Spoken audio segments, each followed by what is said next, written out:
Hello and welcome to Choice News Africa. My name is Chris Peterborough. Today with Mama, the chair for the disability section of the women. Today we are going to talk about the hardships in the streets where she's doing her business.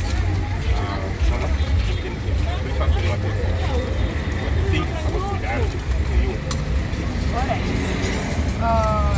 As the chair of the women's who are in entrepreneurship in Bulawayo, our main problem is that this country is making it hard for us to work. Most of us are single mothers, most of us are widows. So being a widow and a single mother and disabled at the same time, and then you're not being allowed to sell your things freely, it becomes very hard. The city country is not making it very easy for us to cooperate. So it becomes really hard for us. Because we're thinking if there's kindly allow us just to use it in a small box so that we just set our things, that would be better. Rather than carrying our boxes every day selling, it becomes very hard. What are they saying? What are they not giving you opportunities to say, do your business here, or you're allowed to do this somewhere here? What are they saying? No, what they are actually saying is like they are saying we should go to 500. On which 500 is very congested. There's no way I can sell there.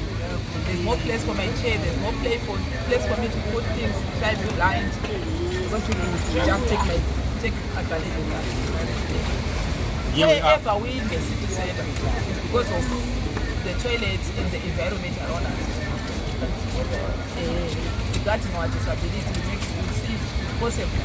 If I operate here, I will have a convenient toilet. And I will have my place free so that my things are going to be stolen. So where they are making us go, it's really very hard to operate there. If there's no place, we really try to go there, but there's no place. Yeah. Here we are. This is the problem. This is the predicament that persons with disabilities are facing. So she's actually requesting for that assistance, the city council or in the government collectively, that she can also earn a living as a widow, somebody with a disability.